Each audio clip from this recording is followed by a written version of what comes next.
Coogs House. My heart is still racing. Thank you, Jamal Shead. You are Locked On Cougs, your daily podcast on the Houston Cougars, part of the Locked On Podcast Network, your team every day.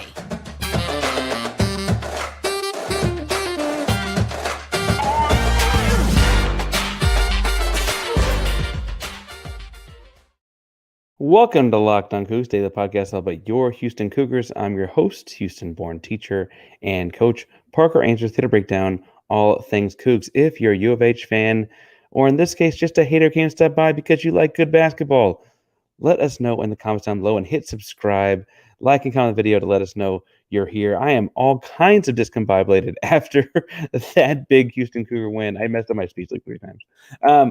But welcome to Cougars After Dark, the post-game show here. We can't do it each and every basketball game, but we're happy to do it tonight after a electric Houston Cougar victory in Norman, Oklahoma. If you're under a rock, if you missed it, if you're watching something else like the La Breakers or out of who else is on the Tennessee was on tonight. Welcome. We played great basketball and won. I want to ask for you to put in the comments down below if you're watching this live, was that the grittiest Houston Cougar win you've seen in your lifetime? And if not, I'd love to know what other game comes to mind, because I admit that I might be prisoner of the moment and I might be younger than some of our folks that remember the Southwest Conference days.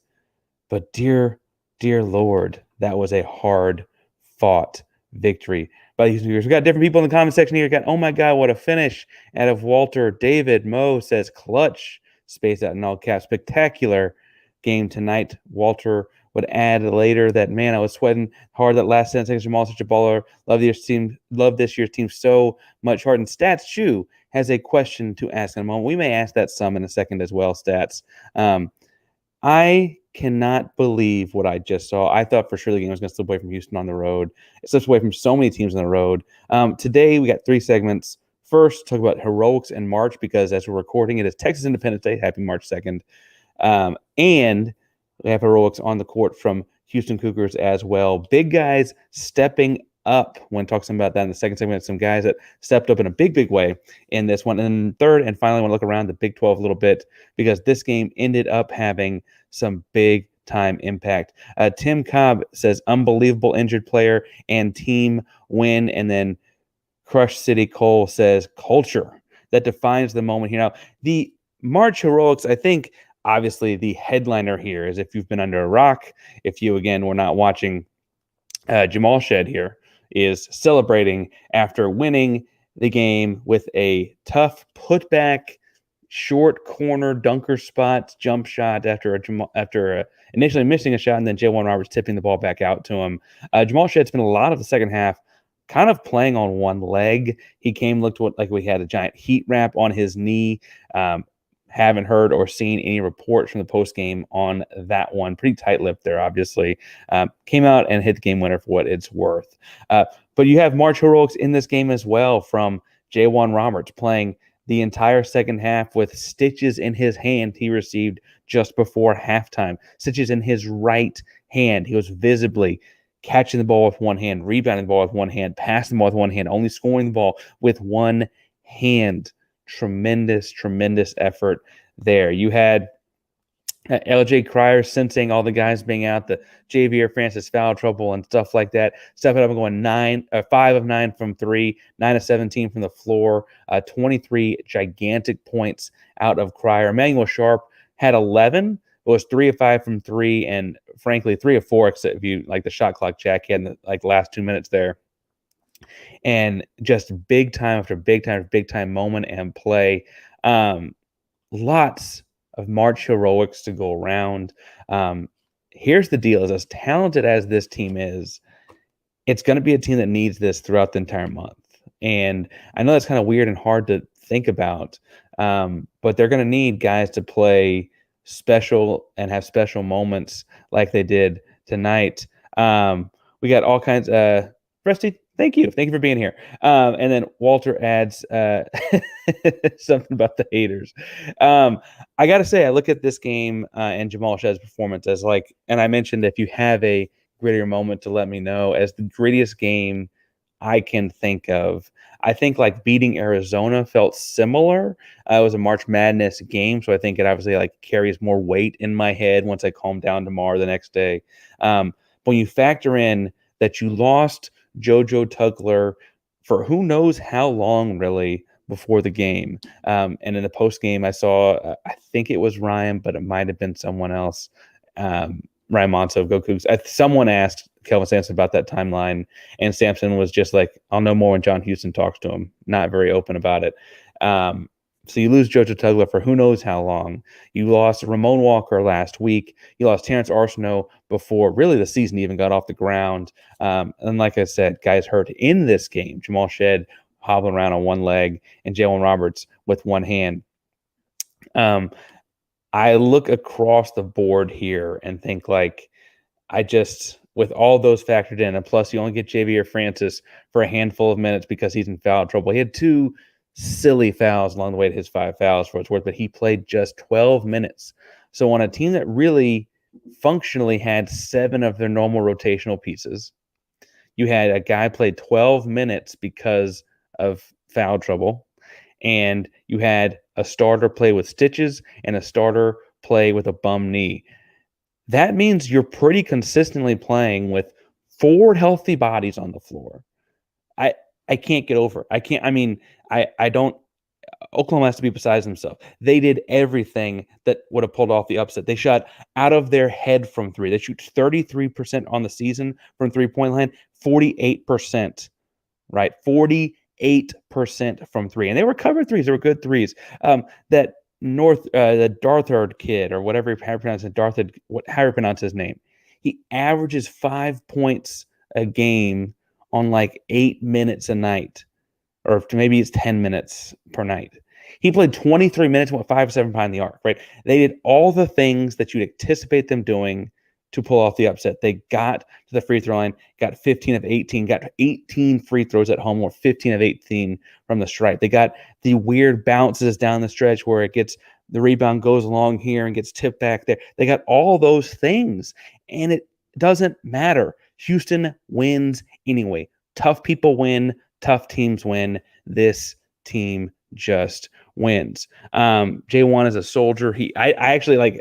I can't believe, like, when you think about, honestly, if they're playing Northern Colorado in December, if they've got the league locked up or whatever, he probably doesn't play. And frankly, there's an argument to be said that, like, honestly, they've got a pair of games left. We'll talk about the Big 12 in a second. Do you feel like he needs to play in this game? And he went out there and soldiered through it, like he said there. T.I. here says, culture, man. Just unbelievable. Again, if breaking down the last shot there, I love that they called the ISO and put a shooter in the corner and a shooter floating up the backside corner. That we had guys around Jamal after the inbounds play to drive and dish it. They collapsed on him. They didn't. He drove and got a decent look, I thought, on the first one. Missed it. And then with one hand, J1 Roberts fights through 2 Sooners for the rebound. And it's important he fought through 2 because one of those 2 was definitely supposed to be blocking out Jamal Shead and had to go fight with J1 Roberts for the rebound. J1 tips it to Jamal. Jamal hits the little, we call those, the off the glass.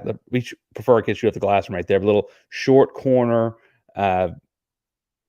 blocks area jump shot bucket. At the time, it said 0.1 on the clock. I guess they gave him back to 0.4. Man. Houston holds on.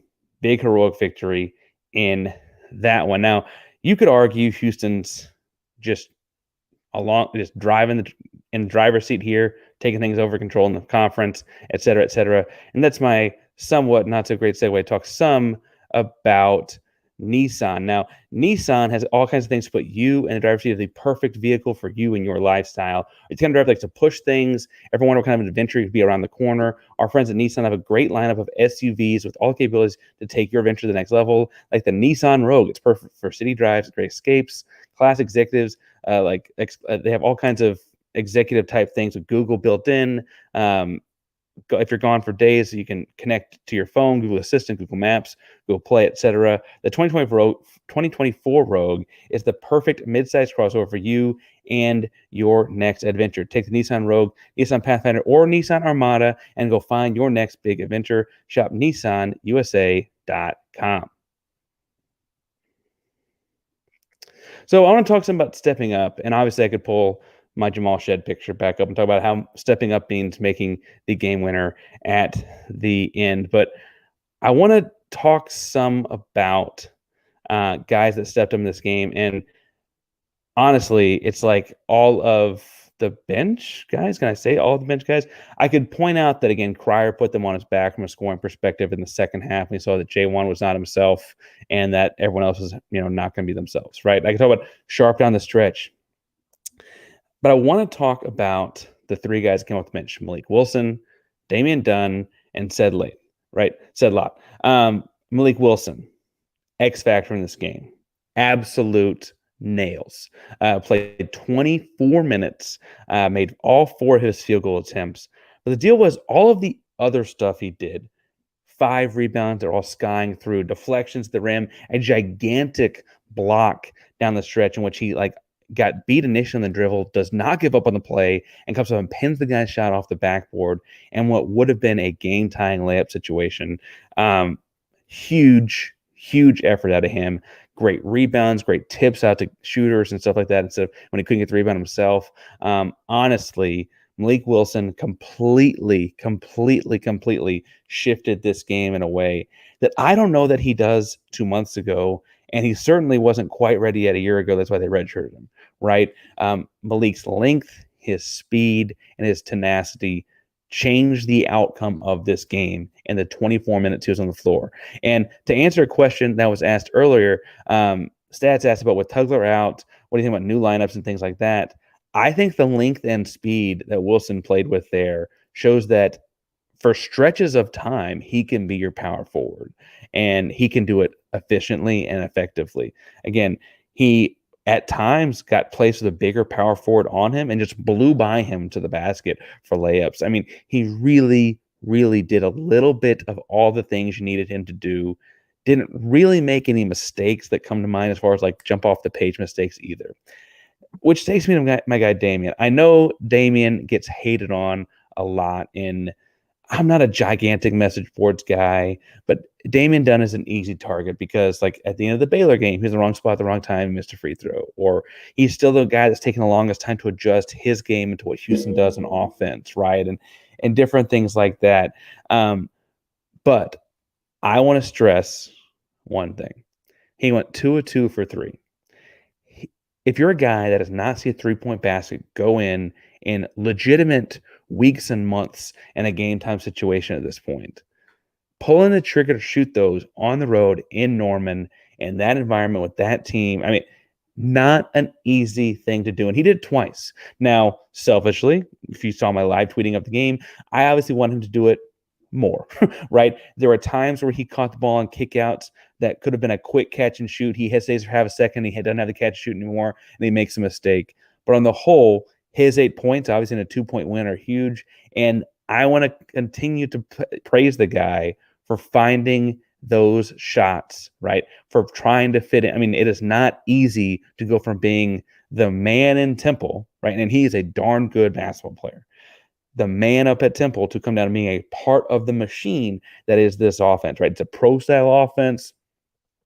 It's very difficult to fit into if you're used to more ISO kind of stuff, because we don't just let you ISO, and it has to be very specific on times and spaces and so on. And then frankly, it operates very suddenly. It changes gears. We waste 10 or 15 seconds off the shot clock to catch our breath and then attack in a 2-point-something second window. And it's finding those moments are hard to do. Damian's going to be fine. I'm anticipating something big happening from him in March. But I want to say that shooting the ball in those 3-point spots for a guy that's had as rough a stretch shooting is hard to do. And he came through on both shots. I just wish he'd done more, right? I just wish he'd shot the ball more a couple of those times. And then big Said Lot. Snaps a Said Lot. Imagine, they were debating redshirting the kid before the season starts. Or I guess he redshirted last year when he shows up. I'm sorry. That's back when they're debating. He shows up in December of last year and they redshirt him. That's the debate I'm thinking in my head.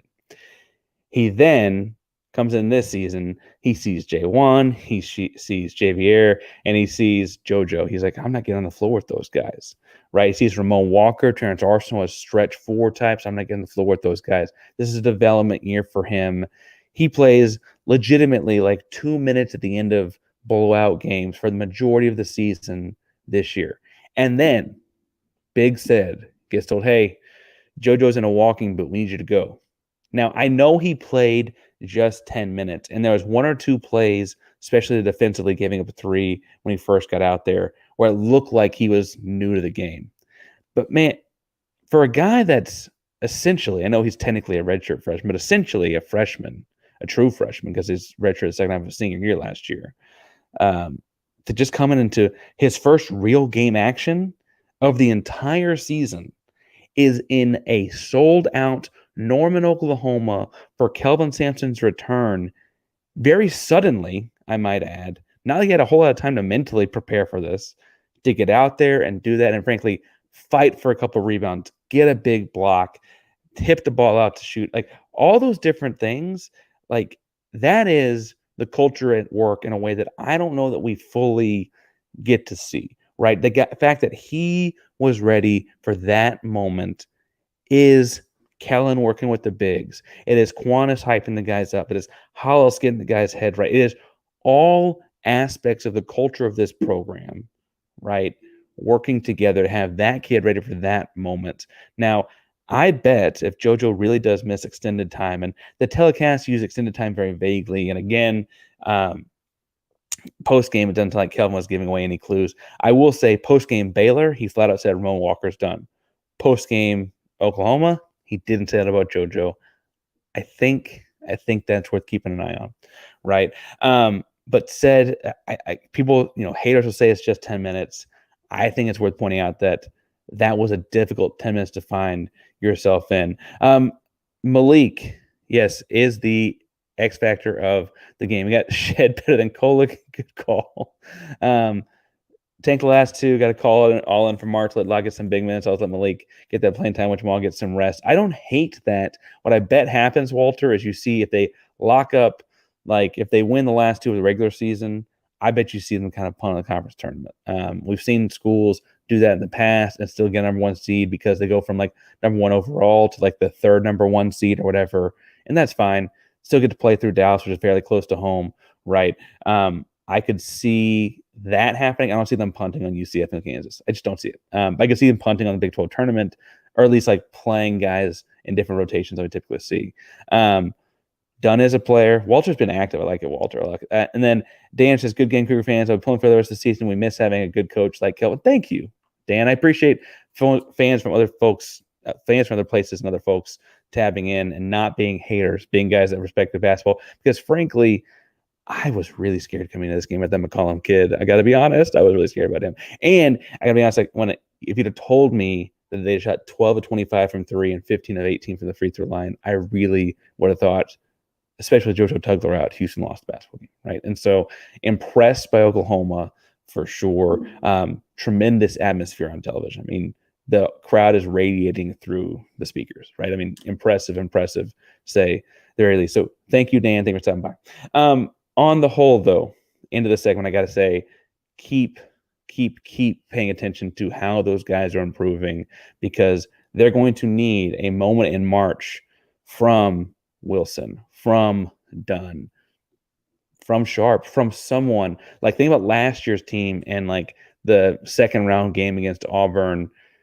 Think about with Sasser down, Shead down, foul trouble down, not down, but suddenly it's like, what's going to happen? Oh, it's Tramon Mark going to take over the basketball game, right? Tramon Mark with Terrence Arsenault and Emmanuel Sharp next to him taking over the basketball game, right? Like that kind of moment you could see happening for Malik, for Damien, etc. And so keep watching them find their ways into these different actions. Now, I want to talk some about the rest of the conference, the Big 12, but man, I got to be really honest with you.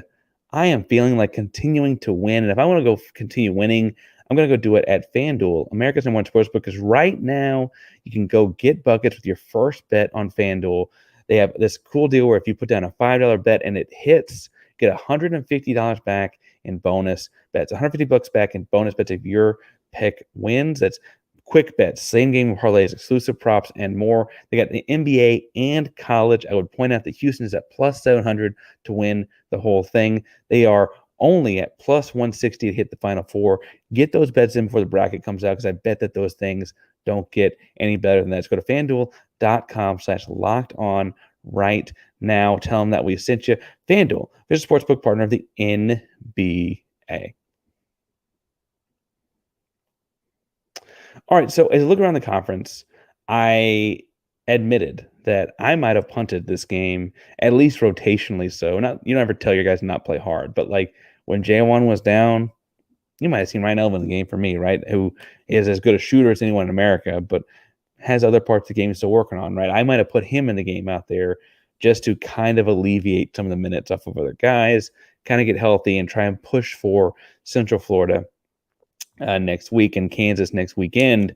But I have to say that after winning that game, Houston's in great position because they are sitting at 13-3 in conference. Right behind them is Iowa State at 12-4 in conference.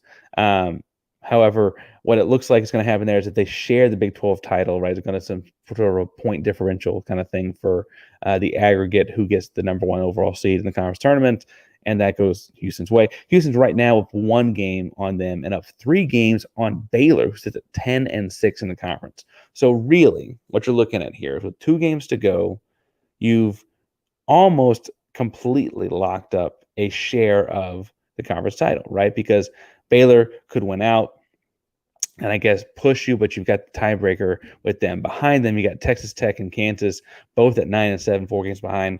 They can't win the conference outright. So it's really, can you beat Central Florida on this week? And if you can beat Central Florida this week, then you hold on and win the conference in your first year in the Big 12. And I cannot stress how ridiculous that is. Now, Central Florida turned itself into a de facto Big 12 championship game for Houston, not for Central Florida, although I will say Central Florida has knocked off good teams in Orlando before. But you get till Wednesday, right? So Norman, they'll probably get back late tonight, early Sunday morning, get a lot of rest on Sunday. I'd imagine a lot of rest on Monday. And frankly, like, then you travel Tuesday, do some shoot around stuff. I wonder how much like live rep kind of stuff you get between now and that game on Wednesday, or do you really treat it like some resting time to then roll out to Central Florida and see what you got? Because honestly, you already played them once this year, won by 15, 57-42 at home. Obviously, you anticipate them shooting the ball a little bit better at their place, but you know kind of who you're seeing. And I wonder if you see a lot of rest between now and Wednesday. Then you leave that 6 o'clock game on Wednesday night. I guess it's 7 o'clock on the East Coast, so 7 o'clock their time. And then fly back again, probably late Thursday, Friday, 3 o'clock in the afternoon game with Kansas on Saturday. Now, I'm not saying that any college basketball ticket should be worth $300 in the regular season, whatever. But the reason it's a big ticket game is because that's the team, frankly, presently top 10, although things change, presently top 10 in the country. Coming to Houston's place, it's a team that's won the conference however many years in a row now. And you're looking at Houston with a real shot to take this thing home in year 1. Now, across the board here, the Big 12 is an interesting conference because I want to say there's not really a bad team. I know people are going to look at me and say, West Virginia never put it together, and they're going to rattle off a bunch of these teams that don't have a whole bunch of wins. But like when West Virginia specifically, like Raekwon Battle is Raekwon Battle. I look across the conference right now. BYU continues to be super impressive. Knocked out TCU and Provo. Cincinnati knocked out Kansas State by just 2 points. Interesting game there. Had to say that John Newman kid that I wasn't really sure what I could make of. He ends up playing a big game as 18 points. Cincinnati hits a game-winning 3 to win at home. Good moment for them up in Cincinnati. Knocks Kansas State out. Kansas State might be on the outside looking into this whole thing once we get to the big picture in March. Iowa State hangs on to beat Central Florida. Important final 4 minutes of that one. Again, Central Florida was up late in that. When I say Central Florida plays well at home, I'm very, very serious. It's a very unique road trip for everyone in the Big 12 to go all the way out to Orlando, Florida. Houston's made it before from the American Athletic Conference, obviously, but Iowa State had a big 4-minute run at the end of the game in that one to ultimately seal that one out. Baylor over Kansas. This one I missed, but had it was easy enough to catch the recap on because everyone was super eager to talk about because everyone wanted to make sure they got to talk about Kansas losing. I do think it's worth pointing out that in this one, Baylor played at home. Baylor was really, really good at home, and Kansas had good starring out of their 2 guys and Dickinson and McCullough, but kind of a mixed bag of a lot of nothing from the rest of their guys in terms of scoring, whereas Baylor at home had 4 guys in double figures, right?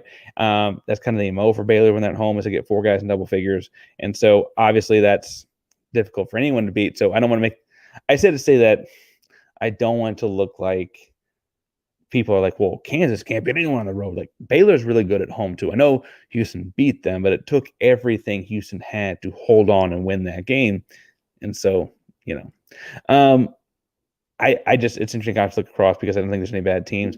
I look up and down here. I got Rusty saying gritty. Oh, Rutgers win the tournament. Okay. Interesting to go back that far. So I think the difference in my head is, anyway, I was going to go to injuries and stuff, but the one that I think I picked tonight, but that was in the tourney. So we might have more on it. Walter said, I think they were surprised to assess the season. I thought Houston would compete to win the conference this season. Didn't know that they would win. I thought they'd win their home games, win half the road games, call it a success, and they've surpassed that. I thought they would lose to one of A&M or Xavier or someone at Charleston Classic. They didn't lose any of those, obviously.